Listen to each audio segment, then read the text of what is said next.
There are forests in America where time folds, memories fade, and something ancient watches from behind the trees. In this terrifying trilogy of deep woods horror, we follow three isolated souls into forgotten paths that were never meant to be walked. A cabin that mimics your voice, a spiraling path that warps your mind, a ghost town commune where the residents never left. Each story plunges you deeper into wilderness that thinks, waits, and hungers. These aren't your average haunted woods. These forests remember you, and once you see them, they don't let go. Grab your flashlight, turn the lights off, and press play if you're brave enough. Welcome to Sunday Scares, where the shadows whisper and nightmares come to life. But did you know that 96% of you watching aren't subscribed? If you love chilling tales that keep you up at night, hit like to feed the darkness, and subscribe if you dare. Now turn off the lights, settle in, and let the horror begin.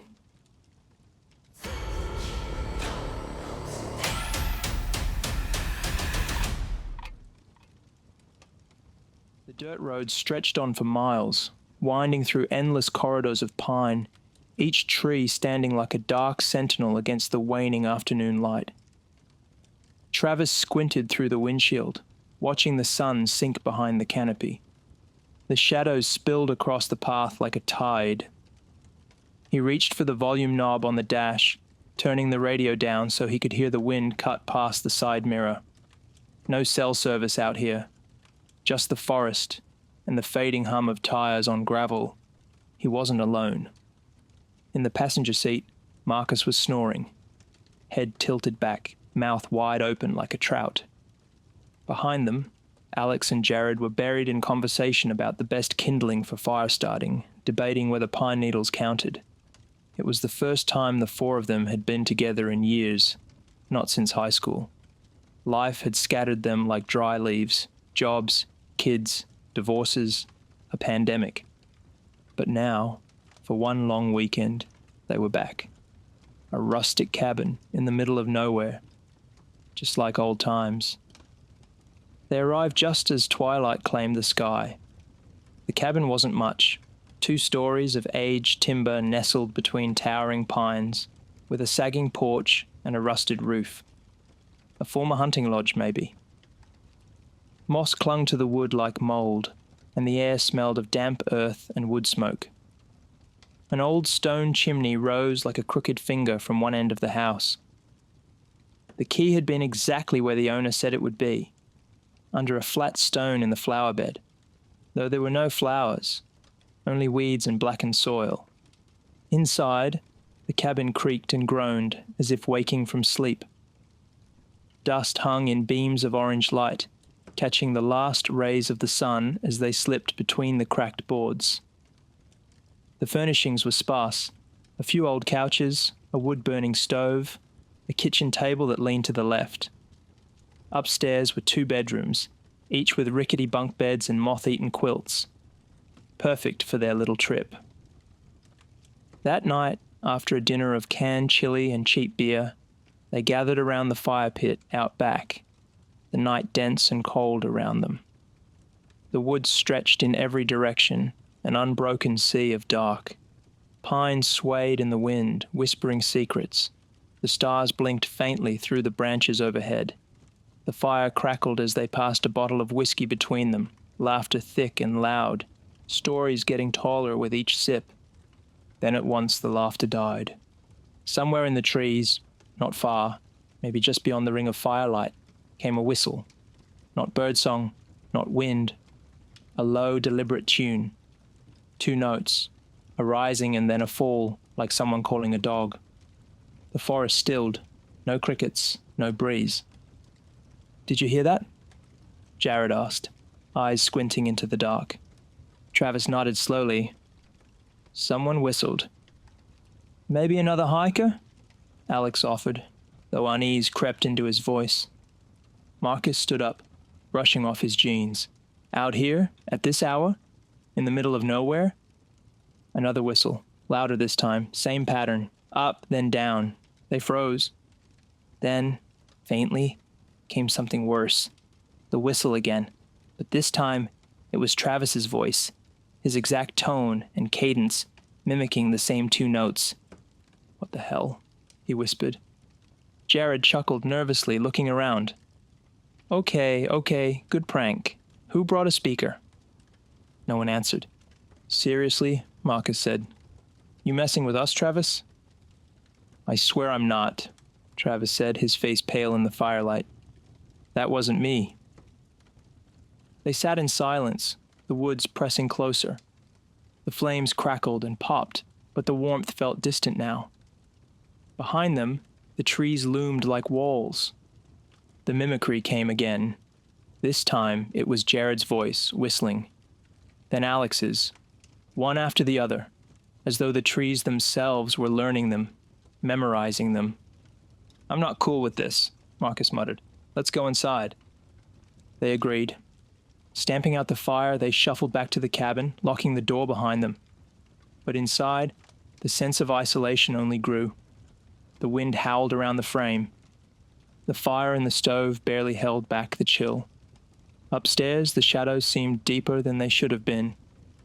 Later that night, as the others slept, Travis sat awake in the living room, a blanket over his shoulders, watching the flames dance behind the stove's glass door.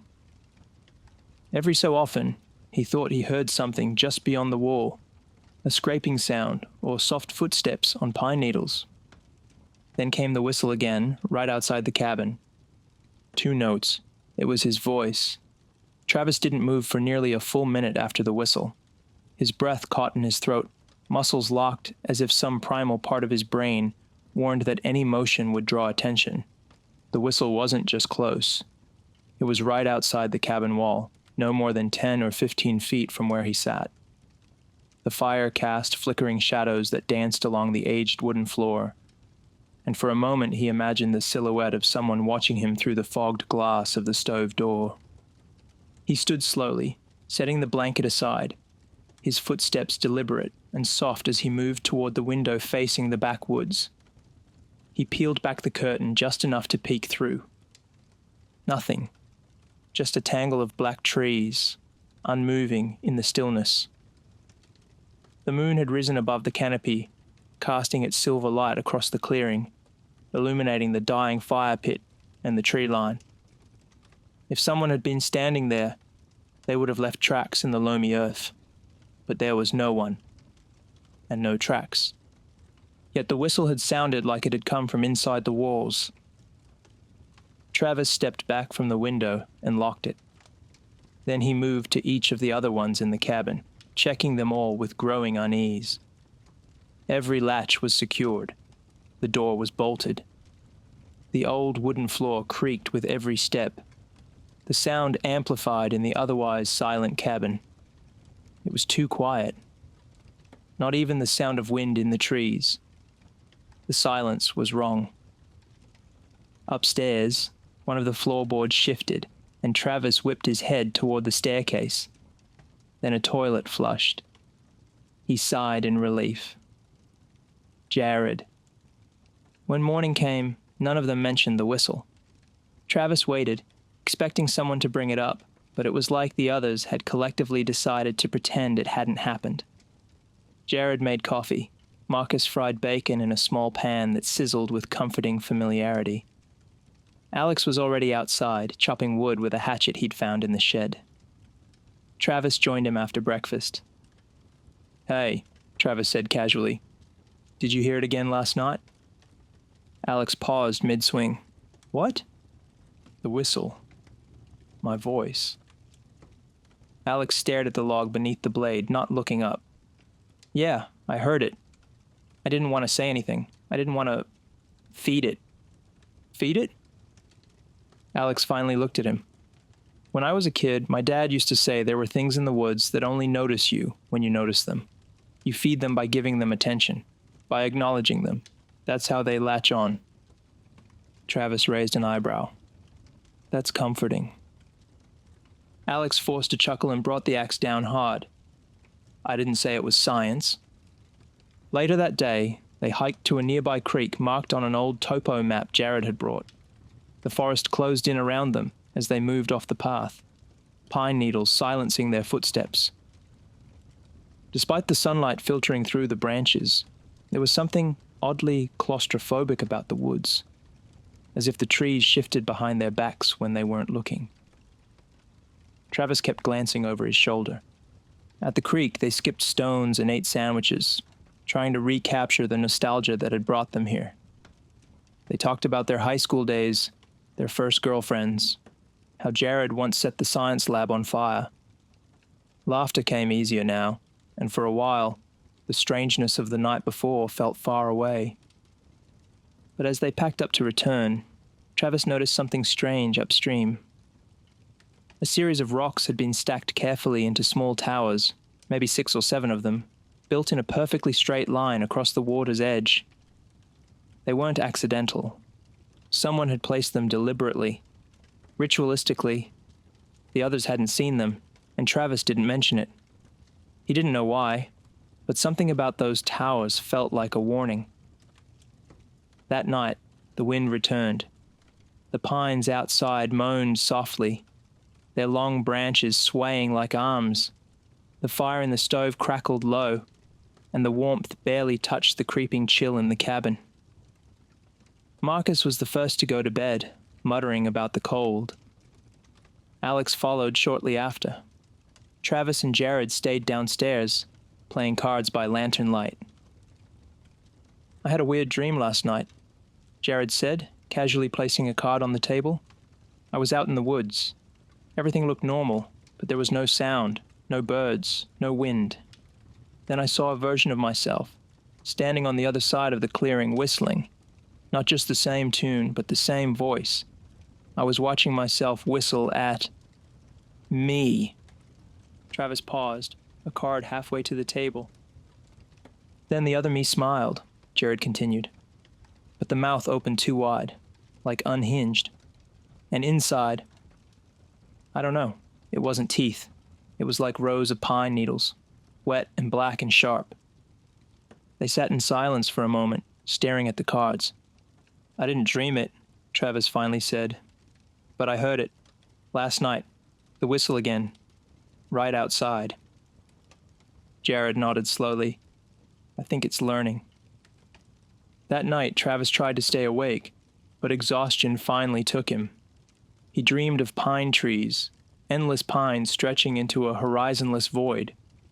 He was running, barefoot, the needles stabbing at his feet. Behind him, something moved with heavy, wet footsteps, always just out of view. A whistle echoed through the woods, bouncing between the trees, taking on his voice, then Jared's, then his mother's.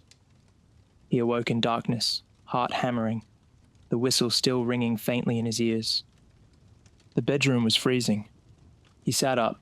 The window was open. He was sure he'd locked it. Across the room, Marcus's bed was empty. Travis stood and walked to the window, his breath clouding in the air. Outside, in the tree line, a figure stood, not moving, just watching. Then it turned, stepped behind a tree, and vanished. Travis bolted downstairs. "Marcus!" he called out, panic rising. Jared came out of the bathroom, toothbrush in hand, hair damp. "What's going on?" "It's Marcus. He's gone." They searched the cabin, then the yard, the woods. No sign, no footprints, just the whistle again. Softer now, more distant, as if calling from deeper within the trees. A perfect mimic of Marcus's voice. By dawn, he hadn't returned. They called for help on Jared's emergency radio. It crackled with static, but they got through. The ranger station said someone would be out by afternoon. But they didn't understand. Marcus hadn't just gone missing. Something had taken him, and it had used his own voice to do it.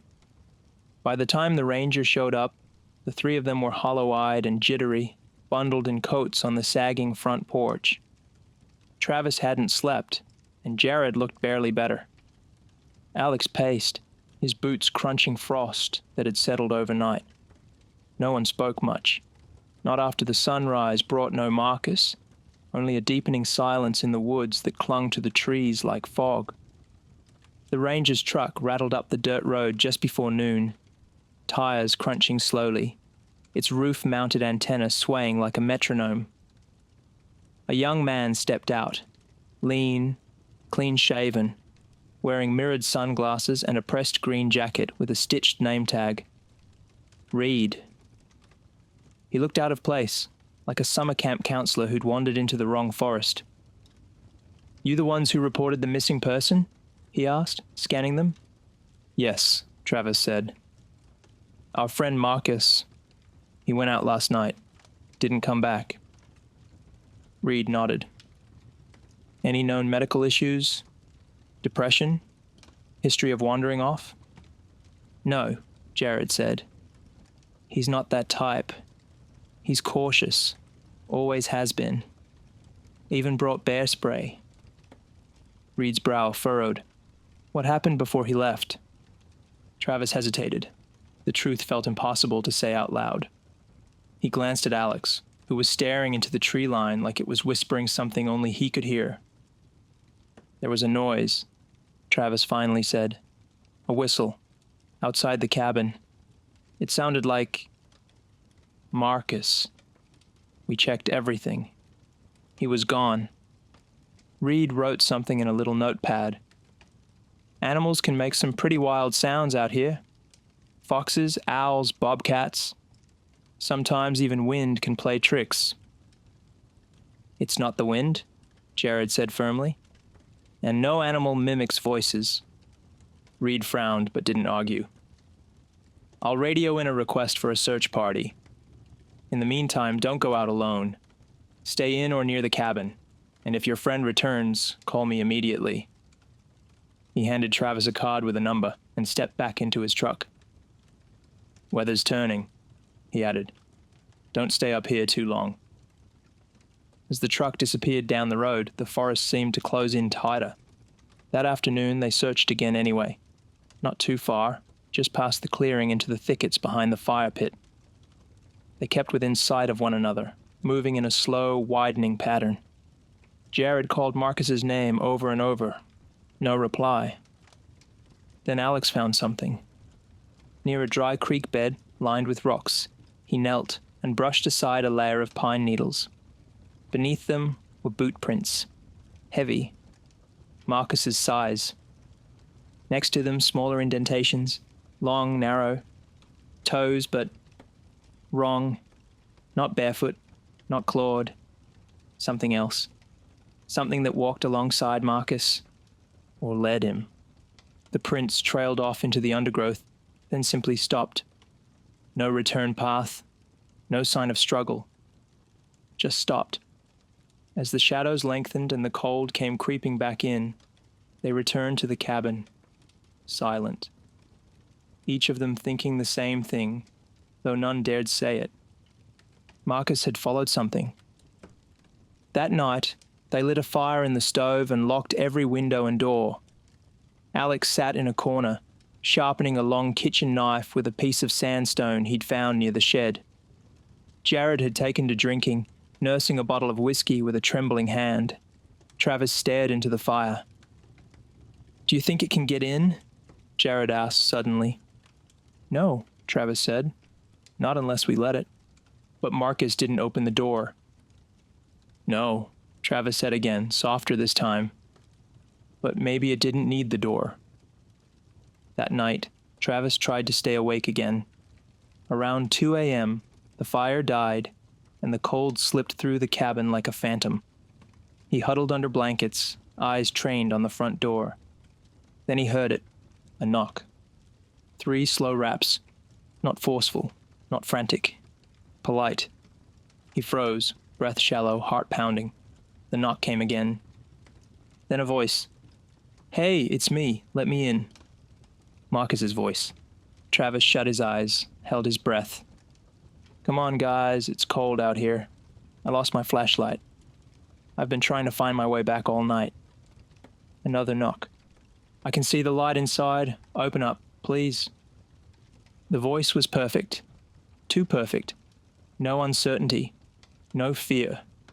No breath between sentences. Just repetition. Please, I'm freezing. Just open the door. Then Jared stood. What are you doing? Travis hissed. But Jared was in a trance, walking toward the door. No, Travis said. Don't. Jared reached for the lock. Then Alex tackled him from behind. The three of them fell in a heap, shouting, struggling. The voice outside grew agitated. Let me in, let me in, let me in. The voice shifted. It deepened, cracking around the edges. Then it began to laugh. A sick, warped sound that mimicked Marcus's laugh. Then Jared's, then Alex's, one after another, overlapping. Then silence. Alex sat up, blood on his cheek from where Jared had elbowed him. You were going to let it in, he whispered. I thought it was him, Jared muttered. It sounded just like him. It's not him, Travis said. It never was. The next morning they found something on the porch. A rabbit. Split open. Its organs arranged in a spiral. A single pine needle stabbed through its eye. Alex threw up in the bushes. Jared didn't speak for hours. Travis paced in tight circles, eyes darting to the woods, back to the porch, then to the treetops. That feeling of being watched was no longer subtle. It pressed against the windows like fogged breath. By dusk, they'd barricaded the door with the couch and chairs.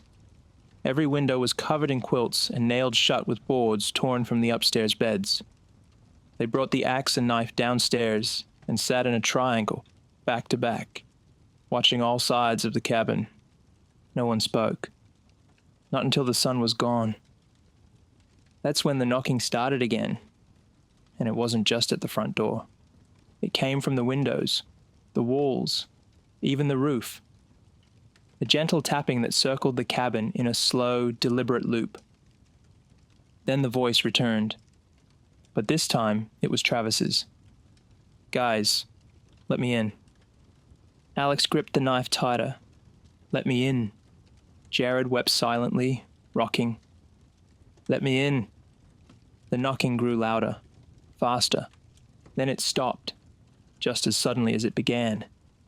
For the next hour, they waited in silence, every creak and pop of the old wood making their muscles twitch. Then, from the back room, a door slammed. They ran. But when they reached it, the pantry, it was empty.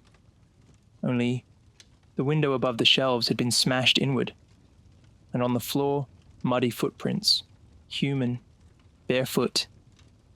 They led into the house.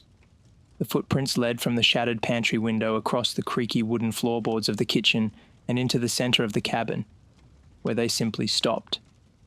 No trail of departure, no bloody smear, no sign of a retreat. Just 6 muddy footprints, spaced like someone had been standing there, watching, waiting. Alex stood over them with the knife still in hand, eyes scanning every corner of the room, as though something might spring out from behind the sagging couch or the stove's flickering shadows. Jared hovered behind him, twitching at every sound, the whiskey still uncapped in his other hand. Travis didn't move. He stood in the doorway of the kitchen, staring at the footprints and the cold wind that pushed through the broken window behind them. He could feel it now, whatever it was, inside with them. Not metaphorically, not like before. It was in the walls, in the air, in the floor beneath their feet. Something had breached the barrier of the cabin. The whistles had been the knock, and now they had answered. That window hadn't just broken. It had been opened. We need to get out of here, Jared whispered. And go where? Alex snapped, barely holding together. You want to run into the woods with that thing? In the dark? We're dead if we stay. We're dead if we leave. They argued like terrified animals, cornered and thrashing. Travis stayed silent. He was watching the firelight on the wall again. It flickered strangely, as though someone were passing in front of it, but no one was there. Then came a new sound, one he hadn't heard before. Breathing. Wet, labored breathing. From upstairs. He turned slowly and looked at the staircase. "Do you hear that?" he asked. They fell silent. The breathing stopped. "No," Alex said, his voice hollow. Then came the whistle. Not outside, not even at the windows. It came from inside the house, at the top of the stairs. 2 notes, perfectly pitched. Travis's voice, then again, Jared's voice, then again, Alex's voice. Like a chorus of ghosts. Travis stepped back. "It's in the house." "No," Alex whispered. "No, no, no." The boards upstairs creaked. Then again. Footsteps. Slow. Heavy. Thud. Thud. Thud. Coming down the stairs. Jared screamed and bolted for the front door, forgetting they'd barricaded it. He slammed into the couch and clawed at it, trying to move it aside. Alex grabbed him, tried to pull him back, but Jared kicked and thrashed. Travis couldn't move. His eyes were locked on the staircase. The thing was halfway down now, but it wasn't fully visible. Just a suggestion of shape behind the shadows and dim light. Too tall, head ducked slightly, long arms dragging fingers across the walls. Fingers too long. Legs bending slightly wrong at the knees. And the face. God, the face was shifting. Travis could see it changing with each step, like skin rippling over bone. First Jared's face, then Alex's, then Marcus's, then his own. "Open the goddamn door!" Jared screamed. The thing reached the bottom step. Travis finally moved. He grabbed the axe, spun, and smashed the back window. Cold air blasted in as glass shattered across the floor. He didn't wait. He climbed through, cutting his arm on a shard, landing hard on the frozen earth outside. "Go!" he shouted. Alex jumped next. Jared hesitated, screaming something about forgetting his phone, then dove through, just as the thing reached the broken window behind them. They didn't stop running, through the trees, through the pines, down the slope past the creek where they'd seen the stone towers, now toppled like a warning broken too late. They ran until their legs burned and their lungs wheezed. Behind them, the forest remained quiet. No pursuit, no whistles, just the sound of their ragged breathing and the wind clawing through the needles overhead. By the time they reached the ranger station's road, the sun was beginning to rise. Pale grey light filtered through the mist, giving everything a dreamlike quality. Travis collapsed to his knees, clutching his bleeding arm. Alex bent over beside him, retching. Jared just stood there, staring back into the woods, like a man who'd left something behind and wasn't sure if it was a part of his mind or his soul. An hour later, a ranger found them. They told everything, or almost everything.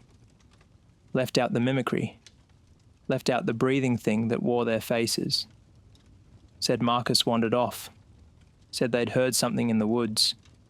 It was enough to get attention, enough to launch a proper search.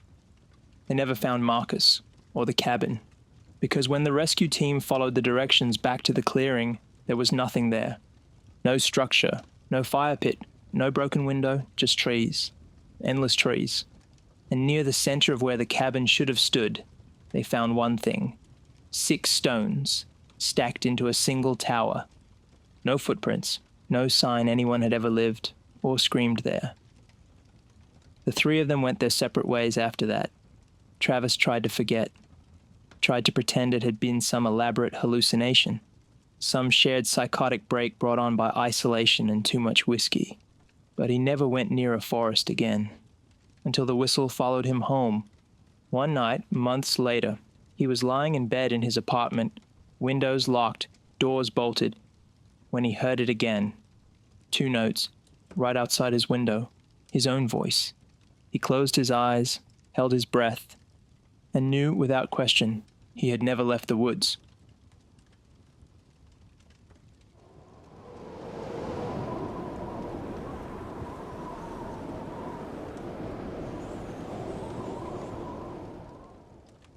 The woods were supposed to be a reset, a quiet solo getaway before the next chapter of her life began.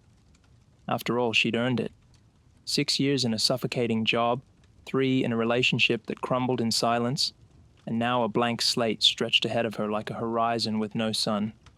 So Madeline packed light, drove 7 hours deep into the national forest, and left her phone in airplane mode. No signal out here anyway. That was the point. The trailhead was unmarked, save for a faint slash of orange paint on a tree. A whisper of direction rather than an invitation. Her map was outdated, but she liked that. She liked not knowing exactly where she was going. The plan was to hike until she found a spot that felt untouched, somewhere off the grid, enough to remind her of the world beyond glass screens and schedules. The forest here was dense and old, the kind of place that seemed older than time. The trees were tall, straight-limbed pines that crowded the sky, with bark like cracked armor and needles that whispered with every gust of wind. It was late afternoon when she stepped off the main trail and followed a faint deer path deeper into the woods. The sun hung low, casting golden bars of light that danced through the branches. She walked for hours, letting instinct guide her, until the canopy thickened and the light began to vanish behind her. That was when she saw the hollow. At first she thought it was just a shadow, a strange, unnaturally round dip in the ground, surrounded by a thick ring of pine roots that spiraled outward like veins. It wasn't a sinkhole exactly. It was too symmetrical, too deliberate.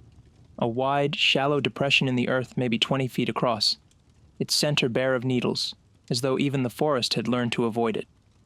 There were no birdsong, no insects, just a deep, humming stillness. Madeline stood at its edge and stared down into it.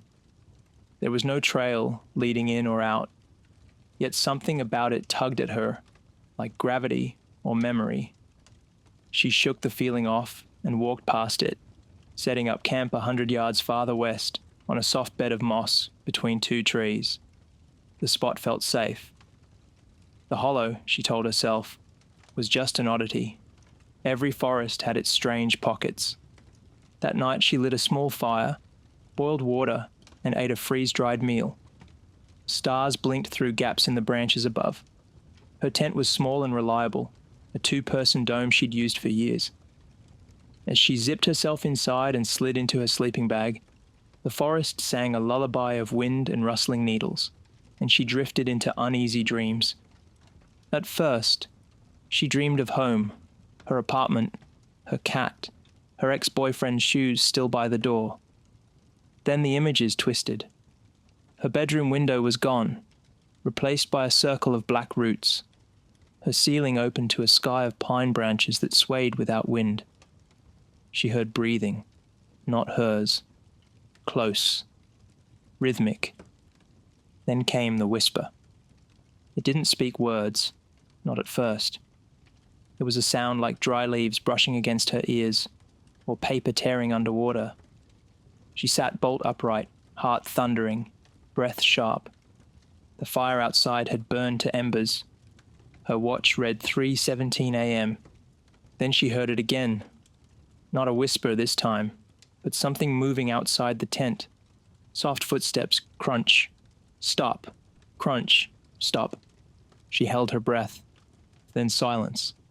Madeline waited, not daring to unzip the tent. She thought of the bear spray in her pack, of the knife she kept tucked beside her mat. She reached for it slowly, fingers trembling.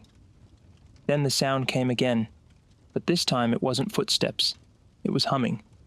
A slow, steady tune, melancholic, faintly familiar, like a lullaby heard once in childhood. But the worst part wasn't the melody. It was the fact that it wasn't human. It was too low, too breathless, as if the voice didn't come from lungs, but from somewhere deeper. It moved around the tent once, twice, then stopped directly at the entrance. Madeline gripped the knife and held her breath. She thought of screaming. Then the humming stopped. Moments passed. Then a whisper pressed against the tent wall, inches from her ear. "You saw it." She gasped and fell backward, clutching the blade to her chest, eyes wide in the darkness. Then it was gone. No footsteps, no rustling, nothing. She stayed awake until dawn. When the sky brightened, she finally dared to unzip the flap. Her fire was dead, her boots untouched, and the forest around her completely still. But there were prints, dozens of them. Barefoot, human-shaped, but wrong. The toes too long, the heel narrow like a bird's talon. They circled her tent and led back toward the hollow. Madeline packed her camp in under 10 minutes. Her hands shook as she buckled the straps of her pack and grabbed the map. She didn't care if she retraced her steps. She just wanted out. But as she turned and began walking back toward the main trail, she realized something that made her stomach drop. There was no path, no deer trail, no bent branches or trampled ferns. She spun in a slow circle, eyes scanning the forest. She was surrounded. The woods had shifted in the night. The way she had come in was gone, but the hollow was still exactly where she left it. And now it looked deeper. Madeline didn't remember deciding to walk back to the hollow, only that her legs had carried her there as if some unseen force guided her like a hand on the back of her neck. The forest no longer felt like the same one she'd wandered into yesterday. The trees were too close together now, crowding out the light, branches tangled like knotted veins.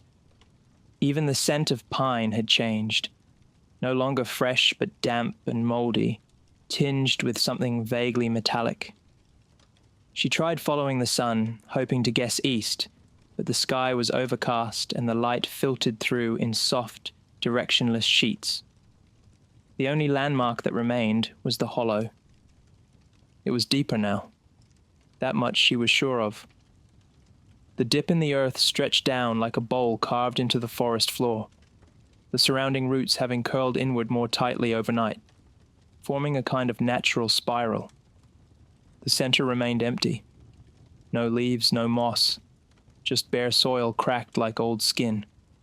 She stood at its edge and felt her stomach churn, like vertigo had turned her inside out. "You saw it," the whisper from last night echoed in her skull. Saw what? She backed away and tried again to find a path, marking trees with her compass knife as she moved, carving slashes into the bark. She counted steps, checked her position. But after 10 minutes of straight walking, she stumbled, quite literally, right back into the clearing. The hollow hadn't followed her. She'd never left it. Panic bloomed. She ran, sprinting now, not caring about direction. Her boots cracked branches, tore through ferns, scraped across roots. Her lungs burned as she pushed deeper into the trees. The forest blurred around her. Then she stopped, because something moved ahead of her. Not a deer, not a bear. It stood upright, just at the edge of vision, tall, far too tall. Thin, impossibly thin. It stood between two trees, partially hidden in the brush, but she could see its shape. Elongated limbs that bent at unnatural angles. A head that tilted slightly to the side, watching her. No face, only the suggestion of one. Eyes or hollows where eyes might be. A sliver of a mouth that didn't seem to open so much as pull apart. Then it stepped behind a tree and vanished. Madeline turned and ran again. She didn't know how far she went, only that her legs eventually gave out. She collapsed near a patch of dead saplings and dropped her pack beside her. Her breath came in ragged gasps, her vision swimming. The trees around her had grown strange, thinner, like bones wrapped in bark, their limbs sharp and splintered. Even the sounds of the forest had ceased. No birds, no insects, just her heaving breath and the relentless silence. She sat there until her heart slowed, until her hands stopped shaking enough to unzip the pack. She retrieved the compass, spun it. The needle turned aimlessly, not pointing north, not pointing anywhere. She tried the emergency beacon. Nothing. No light. No chirp. Just a dead screen. Madeline stayed there as the light began to fade again, her fingers wrapped around the knife in her lap. She'd rationed a protein bar, sipped her remaining water, and built a pathetic pile of wet branches for a fire she never lit. The fear had turned inward now, settling in her gut like a stone. She didn't cry. There was no time for tears, only calculation, survival. At dusk, she heard the humming again, soft at first, rising from the trees like steam, that same tuneless lullaby from the night before. She stood and turned in a slow circle, scanning the woods. The song came from everywhere, from inside the trees. Then, from the corner of her eye, she saw one of the bark-covered trunks shift. It opened, just slightly, as if the tree itself had an eyelid that blinked. She blinked too, and it was gone. Just a tree. The forest was watching, and the thing in the hollow was awake. By the third morning, hunger was no longer a distant concern. It was a sharp pain in her ribs, a dull ache in her throat. Madeline hadn't eaten anything since the protein bar yesterday, and had only sipped the last of her water at sunrise. Her tongue felt heavy. Her muscles buzzed with weakness. But what bothered her more than anything was the change in the forest. It no longer simply felt like it was shifting. It looked different now. The trees were twisted at the trunks, spiraling slightly as they reached upward. The bark had taken on a sickly sheen, glistening in the light like wet flesh. The roots that tangled beneath her feet seemed to pulse. She no longer trusted the ground. It felt like walking on the back of something sleeping. She tried marking trees again. It didn't matter. The slashes disappeared within an hour. She'd test it. Slash 1, count her steps, come back, and it would be healed, the bark smooth and whole again. The forest wouldn't let her mark it. It wouldn't let her know it. By noon, she found a clearing. At first, she felt relief. The sky opened above her, a circle of pale grey unbroken by the canopy. The light here was soft, almost holy. But then she noticed the trees at the edge. They leaned inward, not fallen, bent, as though straining toward the center. And at the heart of the clearing lay a pile, a heap of clothing, shirts, pants, coats, even a red backpack like hers, all half buried beneath pine needles and soil. She stepped closer. Every piece was stiff with rot. Mold clung to them in patches. Threads frayed. A few bones peeked through the pile. Finger bones. A jaw. Then she saw the journal. It lay half-covered beneath a faded hoodie, its cover weathered but intact. She picked it up with trembling fingers and opened it. The first page read, Day 1, left trail near Old Creek. Thought I saw something. Following it. She flipped pages, drawings, maps, notes. Then near the back, the handwriting grew shaky. It talks now, like my voice. Won't stop humming. I think it wears their faces. I tried to run. The trees moved. I saw them blink. The hollow isn't a place. It's a mouth. It feeds when you notice it. She dropped the book. Then the humming returned. Closed this time, directly behind her. She turned, knife raised, but saw nothing. No, not nothing. Movement. Branches twitching. A shape shifting through the trees. She ran, tripped, cut her leg on a root that jutted up like a claw, scrambled to her feet, smeared with dirt and blood. She could feel the thing behind her now, following not with noise, but with presence, with intention. The forest responded to it. Tree limbs bowed away, needles rained down like ash. She burst through another thicket and nearly screamed. The hollow. Again. Always the hollow. But now it wasn't empty. At its center stood a figure, too tall, too still. Its arms hung past its knees.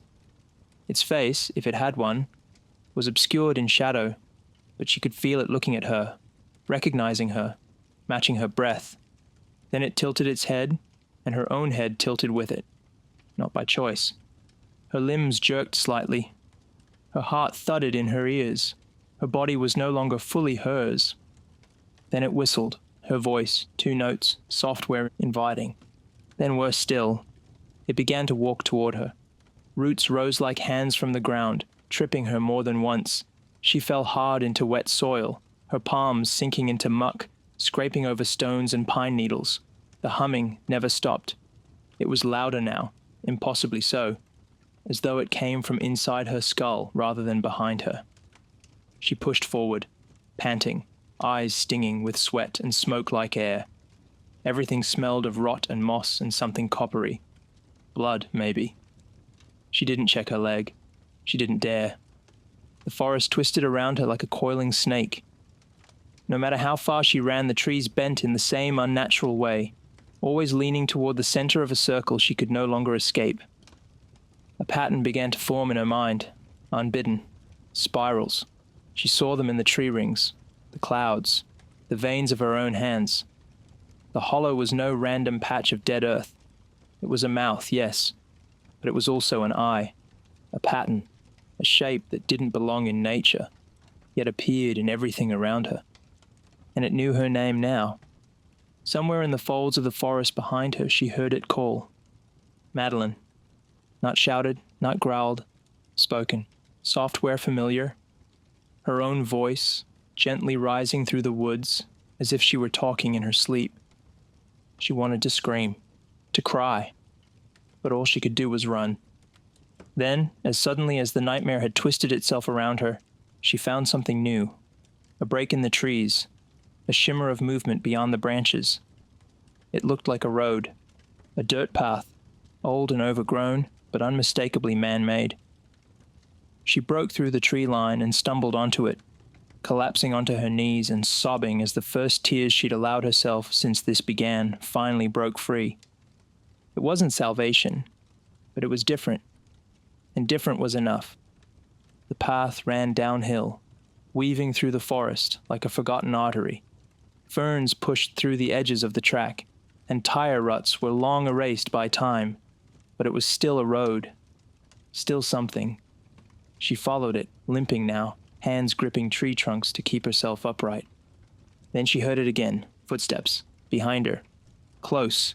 She turned, expecting to see the figure again, the tall, hunched shape. But what she saw was worse. It was herself, walking toward her, same clothes, same hair, same cut on her leg.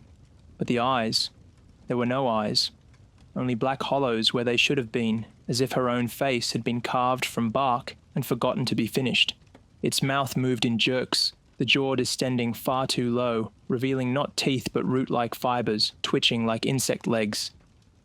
"Madeline," it said in her voice, lips not moving with the sound. She screamed and ran again.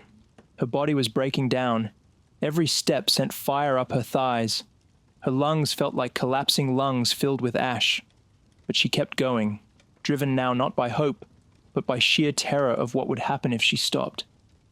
Then the road ended. It simply stopped. The trees ahead formed a wall of tangled limbs and brambles, and in the center of that wall stood something so strange she almost collapsed from the weight of it. An old wooden archway, like the kind you'd see in ancient cemeteries or Japanese torii gates, except this one was half rotted and wrapped in vines. Beyond it only blackness. No trees, no light. Just a curtain of void. The air grew cold. The mimic behind her stopped. She turned slowly. The other Madeline was closer now, standing just feet away, head tilted. Its body twitched like a glitching video frame, arms jerking, neck cracking. The forest behind it breathed in and out, every tree shuddering as if it too were part of the same organism. And the mimic smiled. Then it spoke again. "You came here to disappear." Madeline fell to her knees. "No. I came to get away, to think, to start over." The mimic's head twisted with a sound like wood creaking. "You wanted the world to leave you alone. You got what you asked for." The humming returned. But this time, it wasn't just a tune. It was language. Beneath the melody, she could hear whispers in languages she didn't understand, old and jagged and wrong. Something ancient was speaking through the forest, through the mimic, through her own thoughts. "I don't belong here," she sobbed. "I want to go home." "There is no home now," the mimic said. "Only the pattern. Then, impossibly, it stepped into her. Not physically, not like a tackle or a strike. It merged, like ink spilled into water. Madeleine screamed as her body was filled with its weight, her limbs jerking, her spine convulsing. Visions crashed through her mind. Dozens of hikers, campers, wanderers, all taken, all consumed. Their thoughts were still alive inside the thing. Faces she didn't know flashed through her head. A boy with braces, an old man in a raincoat, a teenage girl with a notebook. All screaming, all still screaming. She staggered to her feet and stumbled backward into the archway. And fell. She didn't fall far, just far enough. When her eyes opened, the forest was gone. She lay in a grey field, flat, featureless. The sky above her was pale and motionless. No sun, no clouds, just an expanse of dirty white. She stood, shakily, and turned in a slow circle. There was nothing. No trees, no birds, no sound. Only the arch behind her. Now twisted, blackened, and smouldering. Then she heard the humming again, coming from beneath her feet. She looked down. The ground was covered in spirals. Tiny ones. Dozens. Hundreds. Each slowly spinning. Each pulsing with a rhythm. She fell to her knees and screamed. But no sound came out. She never made it out of the forest.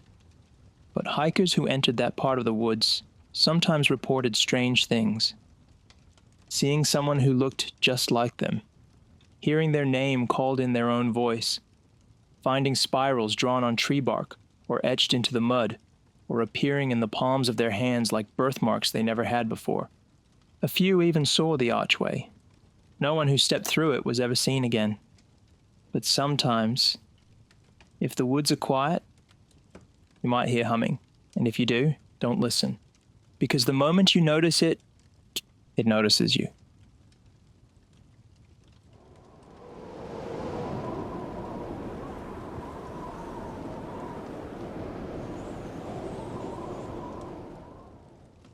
The road wasn't even on the map anymore. Not the updated versions anyway. The ranger had found it marked faintly on a decades-old Forest Service map from 1971, tucked into a corner of a filing cabinet that hadn't been touched in years. A thin grey line labelled McBride Spur, branching off one of the main access tracks before abruptly ending near a topographic dip marked Clear Hollow. Beyond that, nothing. No structures, no waypoints, not even elevation markings. Just empty green, unclaimed space. The kind of place that hadn't seen human footprints in a long, long time. Ranger Owen Decker had been on duty for almost 15 years, stationed at Ravens Hollow District, a remote section of national forest in the southeast, mostly pines and black spruce, with a river running through the far western quadrant. He liked it that way. Solitude suited him. The forest was predictable. People weren't. So when an old man wandered into the station 3 days ago, muttering about singing trees and faces in the fog, Decker figured it was another lost hiker with a little too much moonshine in his thermos. But then the man, barefoot, filthy, half-starved, placed something on the counter that made Decker freeze. It was a photograph, a grainy black and white print, creased and smudged, but unmistakable. A group of people, 15 or so, standing in front of a wooden building. 2 children, a woman in a bonnet, men with axes, all of them smiling, dead-eyed smiles. On the bottom corner, scrawled in pencil, was the word McBride, and the date, July 1954. Decker hadn't heard of any settlement in the area, but the photograph was real. Old paper, old ink, no digital trickery, and the man had dropped it like it burned his fingers. "Don't go there," the old man whispered.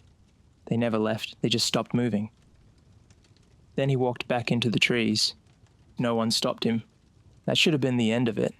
Decker could have shelved the incident and marked it under unverified, like he had with dozens of strange backwoods stories over the years. But something about the photo dug at him. So here he was, 3 days later, bumping along the forgotten logging road in his 4x4, tires crunching over gravel and brush, windows rolled down to catch the scent of pine and coming rain. The trees pressed close to the road, their branches clawing inward as if trying to reclaim the path. Moss draped the trunks in curtains, and the undergrowth was dense and damp.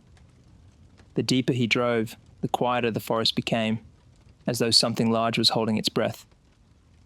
After 3 miles, the road ended, just as the map promised. Decker killed the engine and stepped out.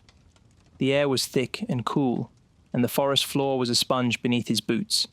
He checked his gear, radio, GPS, flare gun, pistol, standard issue. His fingers lingered a second longer on the gun. Ahead of him, barely visible through the undergrowth, was the outline of a path. Not animal trail, not erosion. Something cut, deliberate. He followed it. 10 minutes in, the canopy grew darker. The trees leaned in close, their bark warped and swollen. Some of them were fused together at the base, twisted like braids of bone. His GPS flickered. The compass spun once and corrected. Then he saw it. The clearing opened with no warning, like the trees had been hacked away in a circle. At its center stood a building, wood-gray, weather-beaten, but intact. A one-room lodge with a sagging roof and broken windows. The porch was warped. The door hung slightly ajar. Decker scanned the tree line, listening. No birds, no wind. He stepped forward, boots squelching in the damp moss. The lodge looked untouched by time, not maintained, just preserved. Like it had been held in place by something more than wood and nails. He approached the porch and placed a hand on the post. The wood was cold, too cold.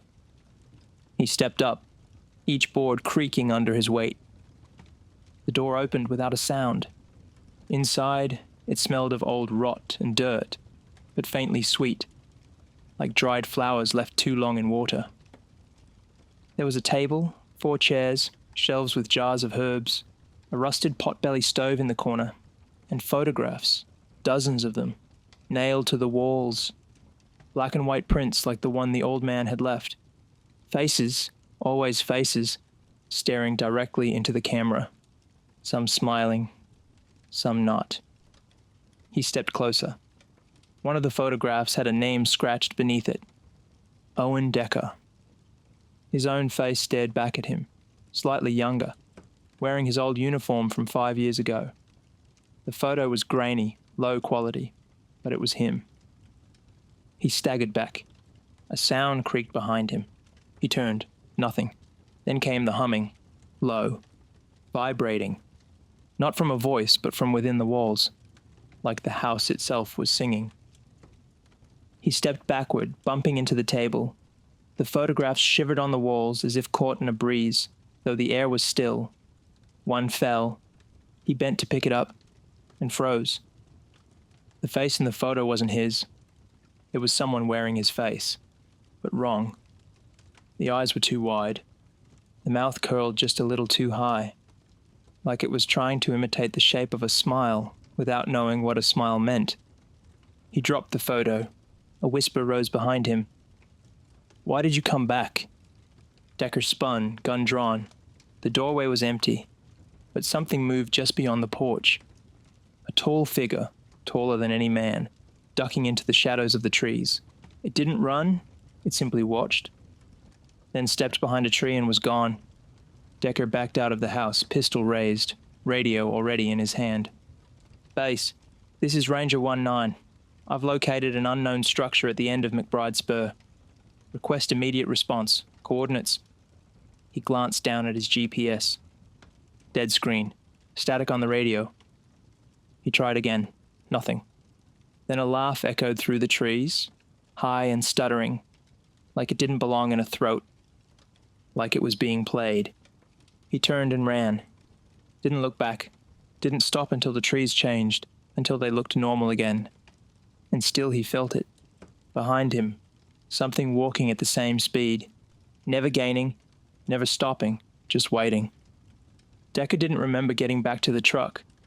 One moment he was pushing through the brush, the sound of that broken laugh ricocheting through his skull, and the next he was gripping the steering wheel, knuckles white, his boots soaked and streaked with mud. He sat there for almost half an hour with the engine off, trying to will the silence to stay outside. The woods were motionless. A crow called somewhere distant, the first animal he'd heard in hours, and it startled him like a gunshot. He clutched the radio again, thumb on the button, listening to the static hum in his ear. Still dead. No matter how many times he tried to raise base, nothing came through. The GPS was frozen too, the screen stuck on a blank white field with a single blinking dot, like it had lost its ability to even pretend he wasn't lost. He started the truck. The ignition felt sluggish, like something was resisting the motion, but it roared to life after a few false starts. He turned it around, tires dragging over moss-covered gravel, and began the long crawl back down the logging road. He didn't look in the rearview mirror, not even once. Every nerve in his spine told him not to, that if he saw what might be standing on the road behind him, it would make him stop. Not because he wanted to, but because it would make him. Back at the ranger station, everything felt wrong. The lights flickered slightly when he flipped the switch. The air inside was cold and dry despite the late summer heat. Files were still where he'd left them, maps pinned to the wall, coffee mug half finished on the desk, but the space seemed quieter now, like the place itself was holding its breath, as if it knew he'd brought something back with him. He stripped off his wet clothes, threw them in the laundry bin, and sat in the office wrapped in a blanket, the pistol still on his hip. He didn't bother with paperwork, didn't log anything. He just stared at the wall until the sun started to dip, casting long gold lines across the filing cabinet. Then he heard it. The humming. Very faint, like it was coming through a crack in the wall. Barely audible beneath the groan of wood in the cooling air. The same melody he'd heard in the house, soft and low and wrong. He stood slowly and followed the sound to the back hallway. The storeroom was empty. So was the restroom. But when he opened the maintenance closet, his flashlight beam landed on something that didn't belong. A photograph, pinned to the inside of the door with a rusted nail. His photo, but different. This time his eyes were closed. He pulled it down with a shaking hand and turned it over. The back was blank, save for a smudge of what looked like ash. No name, no date, just the same grainy print quality. The same old paper. He searched the rest of the station top to bottom, but found no other pictures. No signs of a break-in. No muddy tracks. Nothing. Just that photo. He burned it, built a fire in the iron stove and dropped it into the flame, watched it curl and blacken and vanish. That night he didn't sleep. Not fully. He dozed in a chair with the lights on, the pistol resting in his lap, and every creak of the wind outside made him jolt awake. Once, around 2 a.m., he thought he saw movement outside the window. Just a flicker, a shape crossing the tree line near the service road. But when he checked the feed from the motion sensor cameras, the screen was filled with static. The next morning, a call finally came through. Dispatch. Routine check-in. They said his station had gone dark for over 24 hours. He gave a brief report, said he was fine, that interference had knocked out his gear, that he'd be in for equipment repair and a debrief. He didn't mention the house, didn't mention the photographs, not yet. Instead, he took the truck into town. 2 hours of dirt roads and fading asphalt, then 20 minutes on the interstate until he reached the regional office. A building made of too much beige and flickering fluorescent lights. Paperwork stacked in metal trays, radios humming from every room. The world felt louder here, but not safer. He sat down with Marissa Cho, the senior records officer. She was kind, efficient, had a memory like a steel trap, and knew the archives better than anyone. When he showed her the photograph the old man had left, she frowned. "This is real," she said. "No question. Paper stocks from the 50s. Inks degraded naturally. This isn't a fake." "And McBride?" he asked. "Was there ever a logging camp or homestead out that way?" She clicked her tongue and turned to the filing cabinet, digging through a drawer labeled historical, abandoned sites. After a few minutes, she pulled out a manila folder so dusty it looked like it hadn't been opened since the Cold War. Inside were 5 pages. The first was a logging permit issued in 1952 to a Harold McBride. The second was a rough sketch of a settlement, 4 cabins, 1 central lodge, a tool shed, a small chapel. The rest were incident reports, unconfirmed disappearances. A foreman found hanging in the woods with no footprints leading to or from the body. Reports of chanting from the trees at night. Then a final note, dated November 1955. Site flagged for closure due to loss of contact with all personnel. Last known communication, radio broadcast intercepted. Content unintelligible. Settlement presumed abandoned. Access restricted. File closed. That was it. Decker took a copy and left. That night, the dreams began. He was standing in the woods, holding a lantern. The light flickered. Around him, the trees formed tight walls, and something moved between them, always just out of view. Then he saw the house again, the lodge, still intact, still waiting. And inside, people, all of them facing the window, smiling, unblinking.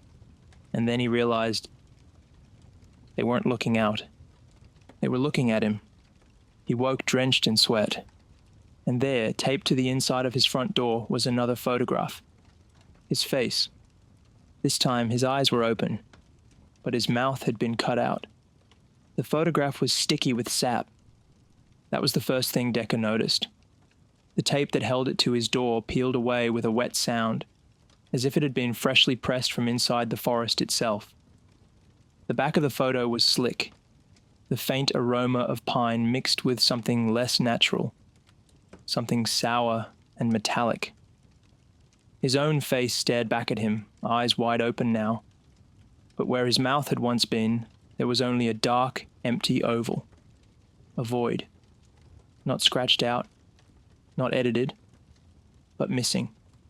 The skin around it smooth, as if his mouth had never existed. He dropped the photograph into a metal waste bin, doused it with lighter fluid from the maintenance shed, and lit it on fire with shaking hands. The flame hissed, flared, and died down quickly. Too quickly. The photo didn't curl or blacken the way the last one had. It seemed to resist the flame, the image twisting slightly as if trying to pull itself out of the bin. When the fire was gone, all that remained was a greasy smear on the bottom of the bin, like melted film.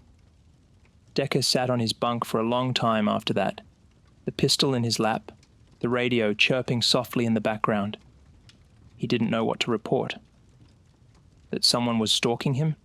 That he was being left photographs of himself, altered and impossible? That something in the forest knew who he was? They'd bench him. They'd send someone else. Someone who didn't understand how wrong the silence had become out there. So he said nothing. He packed a rucksack instead. The next morning he returned to McBride Spur. This time he hiked the entire way in. He didn't want his truck out there again. Didn't want it marked like it was last time. The forest felt tighter today. The air was heavier. Not hot but full, like the humidity was made of breath instead of moisture. Birds followed him for a while. A strange flock of sparrows, quiet and twitching, landing on branches and watching. When he made it to the old road, they vanished all at once, like they'd reached a border. He followed the path. No GPS, no compass, just memory. The lodge stood exactly as it had. Untouched, unaged. But now there were lights. Faint glows inside. Lanterns. He approached cautiously, staying off the porch, circling the side. Through the dirty window, he saw people. Not silhouettes, full people. A man in suspenders stirring something in a pot. A woman folding a quilt. 2 children sitting cross-legged on the floor, drawing with charcoal on a long strip of paper. Their movements were slow, rhythmic, like a playback loop just a few frames too long. And they were all smiling. Frozen smiles, teeth too straight, eyes too wide, like dolls. He raised the camera from his pack and snapped a photo. The flash bounced off the glass. The people didn't react, but someone else did. Behind the woman, deeper in the lodge, something moved. Not walked, slid. A tall shape, head bent to fit beneath the rafters, limbs too long. The shadows around it seemed to ripple. Decker didn't wait.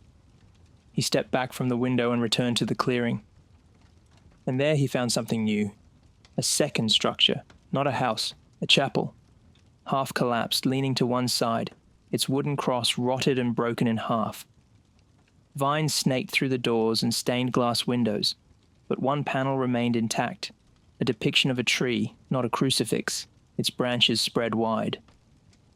Roots tangled beneath it in a spiral. He stared at it for a long time before stepping inside. The chapel smelled of wet stone and dry rot. The pews were intact. The altar, too, a simple wooden stand with carvings etched into its surface. They weren't crosses. They weren't in any language he knew. Spirals again, twisting lines, eyes. One shape repeated over and over, a tree with a mouth where its trunk should be. Behind the altar, in place of a pulpit, was a chair. And sitting in that chair was a man.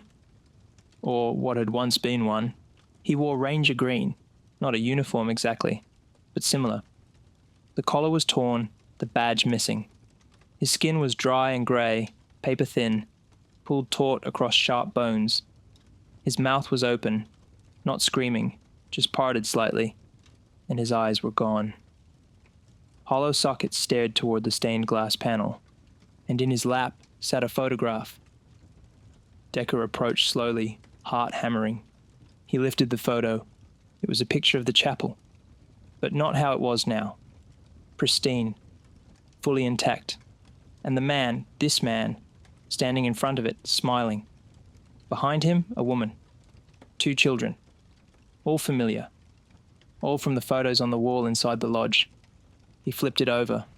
No writing. Just a fresh smear of sap. Then he heard the footsteps. Not behind him. Above. Something moved across the rafters. He stepped backward, flashlight swinging upward.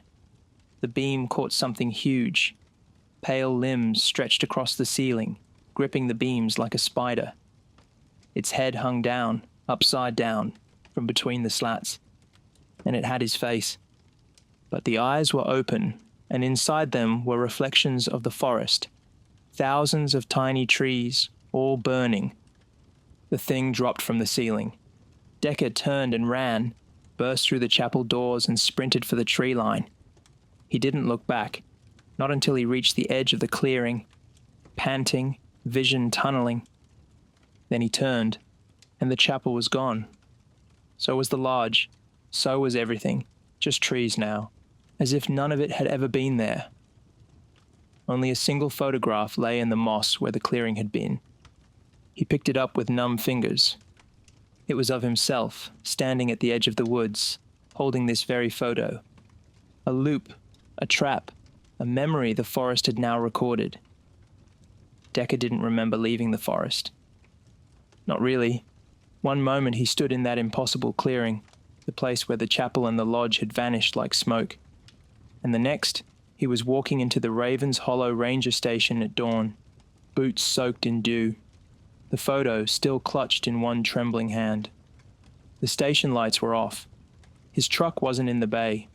The radio was dead again, stuck in a constant low hiss, like someone breathing shallowly into the speaker.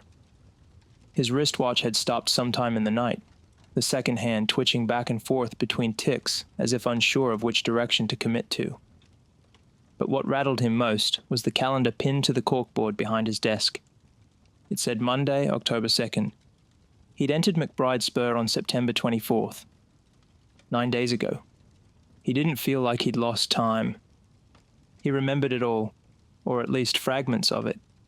The chapel, the family in the lodge, the shadow with his face. But those memories were out of order now, scattered like pages torn from a journal and reshuffled by hands that didn't understand chronology. Some images flashed vivid and sharp. The stained glass tree, the humming from inside the walls, the dark oval where his mouth should have been.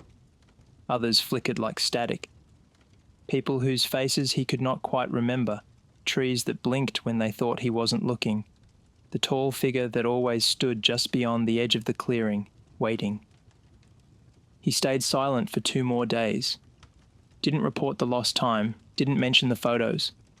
He told himself he was recovering, that exhaustion or trauma explained what he'd seen. Hallucinations brought on by stress or exposure or the loneliness of years in an isolated post. But deep down, he knew better. And that certainty only grew when he began to find more photographs.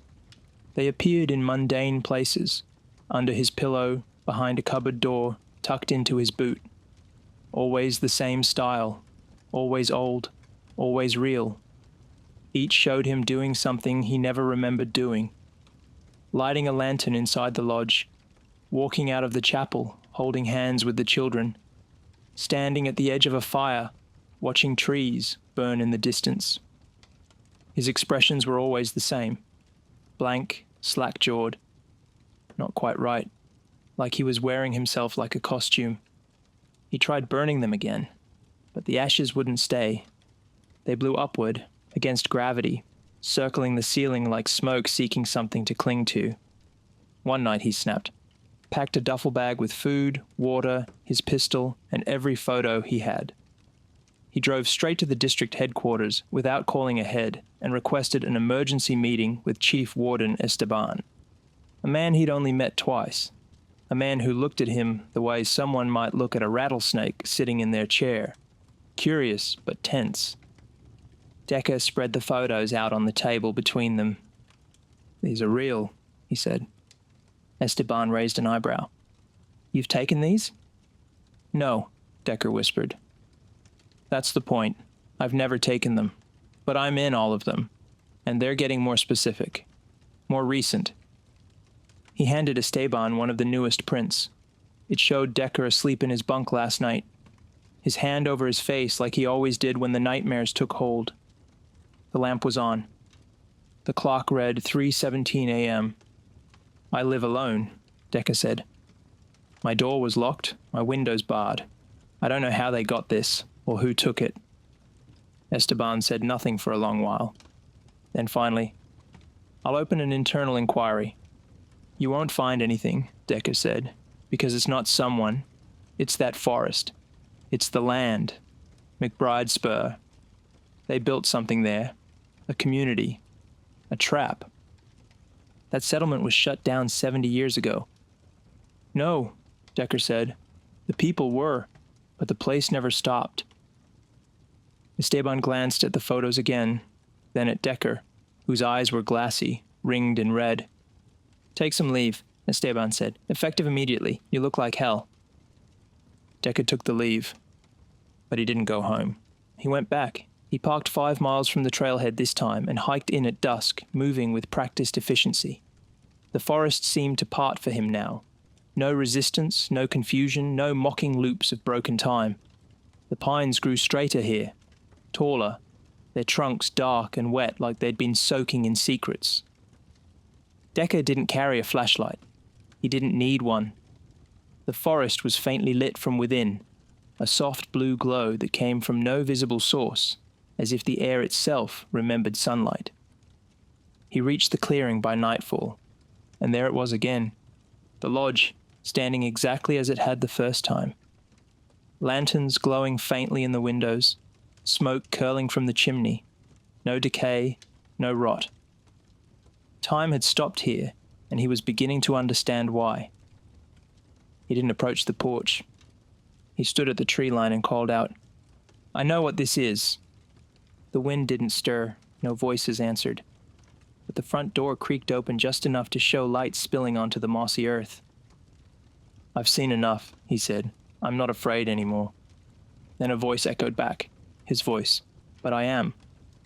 He froze, and then he saw movement at the far end of the clearing. A line of people stepped from the shadows, 15, maybe more. Their clothes were old, stiff, their bodies bent wrong. Some had mouths where their eyes should have been. Others had too many joints, but all of them were smiling. that same wrong smile like a mask painted onto rubber. And among them were copies of himself, not just one, 5, 10, a dozen, all dressed in ranger uniforms, all frozen in various expressions: confusion, fear, rage, surrender. One knelt in the dirt, mouth sewn shut. Another stood with arms open wide, embracing nothing. Another wept blood. Decker stepped backward. The porch creaked again, and he stepped out. Not a copy, not a version, the original, the first, or perhaps the last. This one smiled wider than the rest. Its face flickered like light on water. It held out a photograph, a blank square, and said, in a voice that carried through the trees like wind through bone, "It's not that we never left." The others behind him whispered in unison, "It's that we never stopped being here." The clearing closed in around Decker. The trees leaned inward. The stars above spiraled. And he understood. McBride hadn't built a commune. They had become one, a single being, a network of flesh and root and memory, preserved in time by whatever intelligence had woken beneath the hollow. The people were still alive, in a way, not breathing, but preserved, like insects in amber. And now they wanted him too, a ranger to guide others, a new face for the forest, a new photograph on the wall. Weeks later, another ranger was dispatched to Raven's Hollow to investigate the station's silence. They found the outpost empty, dusty, half-eaten meals left on plates. But the beds were made, the logs up to date, everything tidy, almost too tidy. On the bulletin board was a calendar. Marked in red ink was a single entry. New recruit arrives, October 14th. Taped beside it was a photograph. A man in uniform standing in front of the lodge, smiling, eyes closed, mouth gone. And beneath it, the caption, "They never left."